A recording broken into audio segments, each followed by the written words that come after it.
आज हम श्रद्धे द्वारा लिखित भक्ति गाथा नारद भक्ति सूत्र का कथा भाष्य इसका अध्ययन कर रहे हैं, जिसमें श्रद्धे हमें बताते हैं कामनाएं अपेक्षाएं हों तो वहां प्रेम नहीं।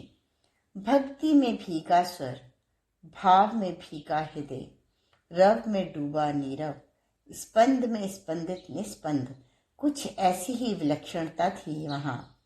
हिमालय के हृदय क्षेत्र में ऋषि कहोड़ के मुख से भक्ति की स्रोत तपस्विनी बह रही थी, प्रवाहित हो रही थी। इसमें सभी भीग रहे थे, आनंदित हो रहे थे। दिवस रात्रि के आठों याम यहाँ के अणु अणु में, कण कण में भक्ति झलक रही थी, बिखर रही थी। महर्षि ऋषि देवों गंधर्वों की कौन कहे, यहाँ तो पशु पक्षियों के प्राण भी पवित्र परिष्कृत भावों से अनुप्राणित थे।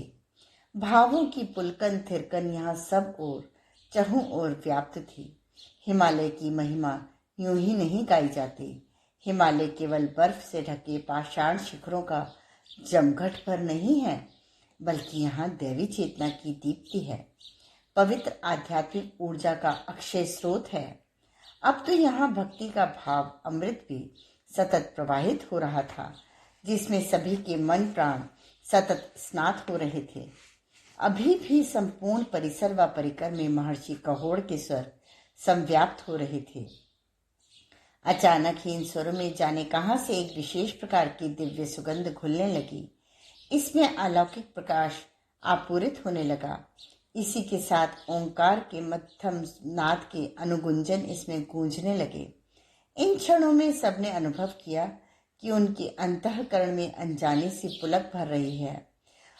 स्वयं महर्षि कहोड़ को भी अपनी अंतर चेतना में अनोखी प्रसन्नता का एहसास हुआ।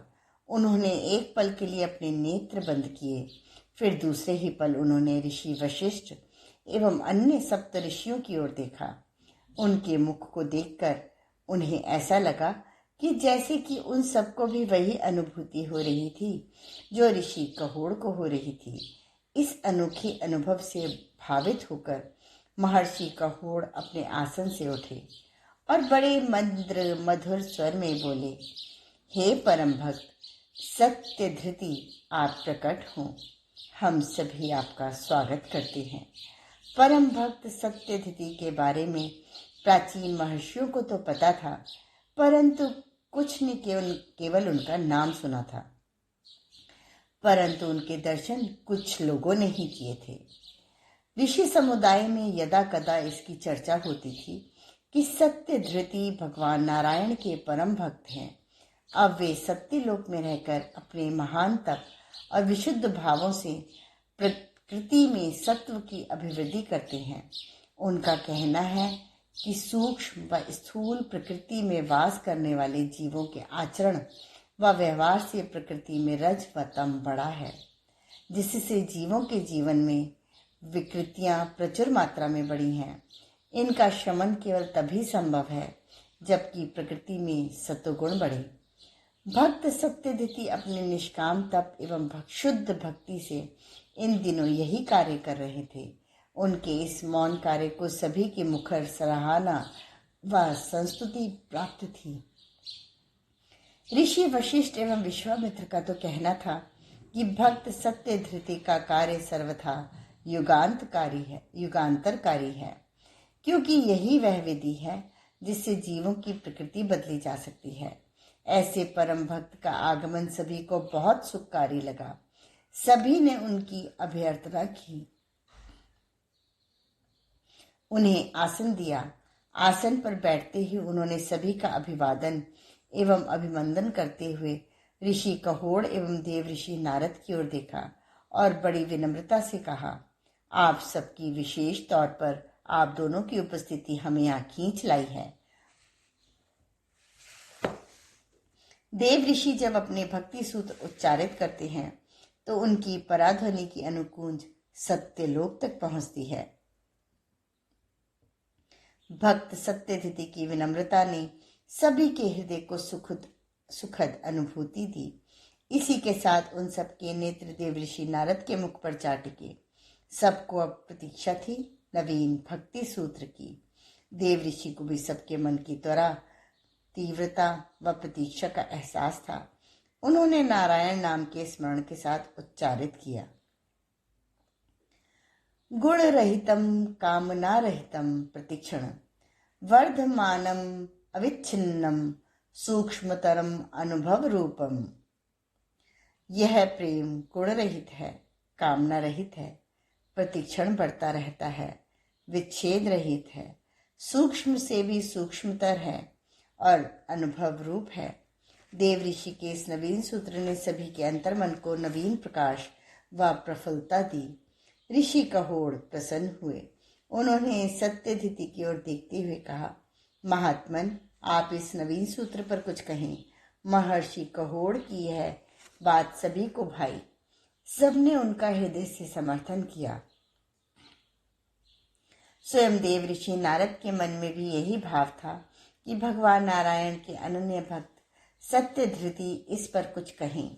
सबकी अनुशंसा को विनम्रता से शिरोधार्य करते हुए सत्यधृति ने कहा, हे महनीय जनों, मेरे अनुभवों एवं उपलब्धियों में तो ऐसी कोई व्यापकता नजर नहीं आती, परंतु हाँ, मेरे स्मृति कोश में भक्त चोखा मेला की कथा उद्भासित हो रही थी। चोखा मेला था तो वनवासी की रात, अनपढ़, निरक्षर एवं द्विज जातियों के संस्कारों से वंचित, लेकिन उसके आचरण में महर्षियों की सी पवित्रता थी। जिन दिनों मैं उससे मिला, उन दिनों में धराधाम पर राज्य शासन कर रहा था। परम भक्त सत्यधिति के बारे में यह सत्य भी कम लोगों को पता था कि वह अपने धरती के जीवन काल में परम प्रतापी तेजस्वी सम्राट थे। प्रायः समूचा भूमंडल उनके राज्य शासन में था। अपनी प्रजा उन्हें पुत्रवत प्रिय थी। प्रजा भी अपने नरेश को सहृदय पिता के रूप में देखती थी। ब्रह्म ऋषि वशिष्ठ को भक्त सत्यधिति के राज्य शासन का स्मरण था। उन्होंने कहा, धरती के उस स्वर्णिम युग को कौन भूल सकता है महाराज।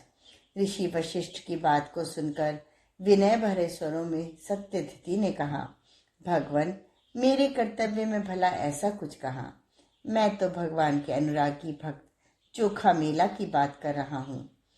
उससे मेरी भेंट कर्ण वन में हुई थी। फूस की झोपड़ी में उसका आवास था। नारायण के नाम के सिवा उसका कोई आश्रय ना था। मेरी जब उससे भेंट हुई तो उसके होठों पर नारायण का नाम था। नेत्रों में अश्रु, रोम रोम पुलकन एवं प्रेम से संपूर्ण देह कंपायमान। साक्षात भगवत प्रेम की मूर्ति लग रहा था चोखा मेला।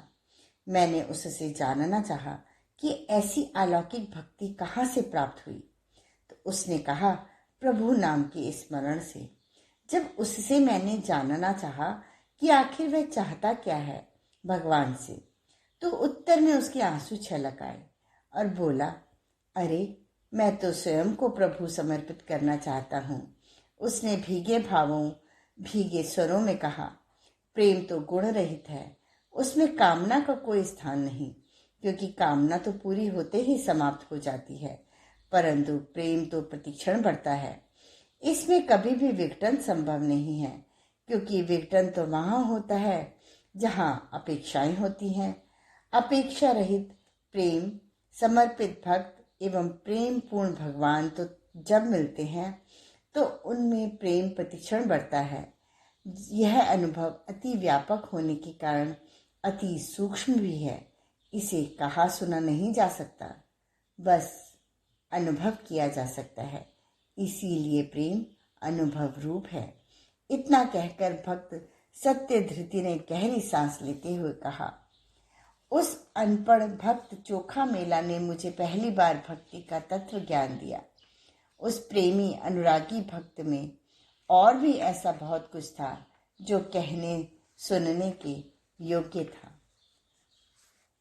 आज के स्वाध्याय का क्रम यहीं समाप्त होता है। अगले क्रम में श्रद्धा हमें बताएंगे प्रेम से होती है प्रभु की पहचान। धन्यवाद।